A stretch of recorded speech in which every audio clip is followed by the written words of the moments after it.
Get on up. Everybody right there. Get into it. Everybody right there. Get involved. Everybody just come on up. Come on up. Come on, come on. Come on with your come on. Come on, come on. Hello, we are here with April Baskin, who is the founder of the College Simulation Experience. Hi, April. Hi, how are you? Good. How are you?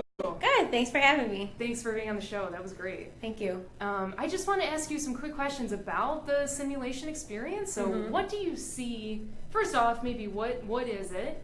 And then what do you see are the main challenges that students face when going to college? Okay. The College Simulation Experience is a theatrical reenactment of the situations that young people face when they are in college. And the purpose of it is to give them a taste of the everyday stressors that usually cause students to become overwhelmed and can sometimes cause a lot of students to drop out of school. 30% of the students who enroll every year nationally drop out at the end of their freshman year. Oh, wow. And when you further break down that statistic, the number of them that drop out due to reasons for finances is very, very low.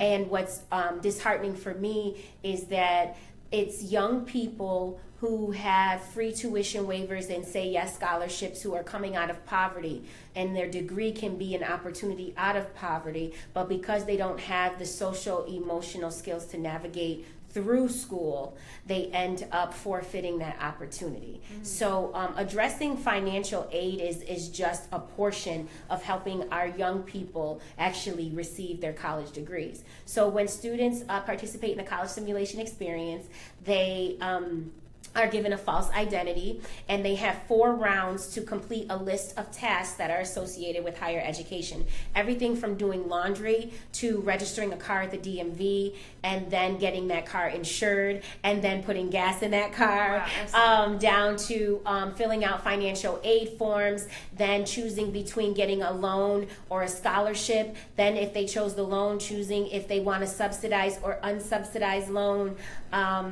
They have to do things like pay utility bills if they live in an apartment. Some identities live in the dorms, so they pay an extra large lump sum to the school, but then other people live at home, so they don't have that burden. Some participants are operating through the game as though they're going to a private school, some out of state, some at a public college. And so everybody's getting to watch their peers navigate through college, but in a different situation than them, because that's what college is. Everybody's kind of, for the first time, on their own. It's not the single file lines that we're used to in middle school and high school. For sure. But for the first time, we're individuals with a sense of autonomy that we have to know how to kind of be disciplined so that we're successful. That's great. So self-advocacy. Yeah. So there's also this component of speaking up for yourself and knowing how to say, I need help, which is something that I feel like young people are not always comfortable with doing or admitting. And some people would, rather than admit that they are lost or confused or overwhelmed, they would rather just give up.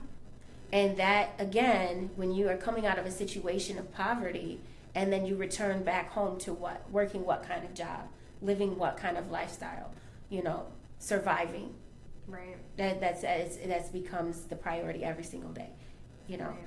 And that is where my heart lies, poverty alleviation. And if this program can use higher education as a tool to teach young people, whether they choose college or not, because that's not going to be everybody's choice, but there's just life skills and soft skills that are needed. You need to know how to walk up to someone, look them in the eye, shake their hand, and introduce yourself and say, I am here for. And I'm always surprised with how many juniors and seniors, 16, 17, and 18-year-olds at the high schools that we visit can't do it. Right. Just don't know how to do it yet. I'll say that. That's awesome. That sounds like a great program. Thank you. So how do people get in touch with? So you can visit our Facebook page, collegesimulation.com is our website.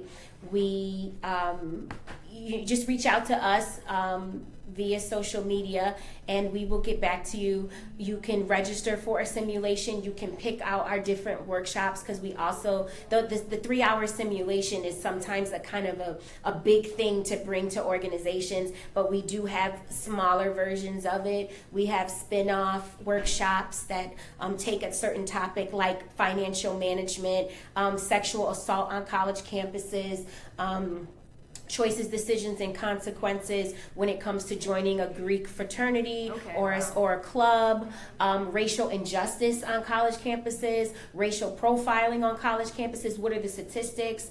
What if you are someone from an immigrant or refugee background, and your particular faith it gives you dietary restrictions, or you need a special time of day to engage in a faith-based activity? Does the college welcome that? Is the college set up for that? So we're really helping students pick the best college for them, not just whatever their guidance counselor tells them that they should do. These are lots of questions that are definitely not addressed by guidance counselors. Right, so that's an right. awesome opportunity. And then to think kids about drop these things. out because they're in the wrong place, you know. That's great. Yeah. Awesome. Well, thank you so much, April Baskin. It was Thank great to you. have you on the show, and thanks for your work. Thank you. All right. Everybody over there. Get on up. Everybody right there. Get into it. Everybody right there. Get involved. Everybody just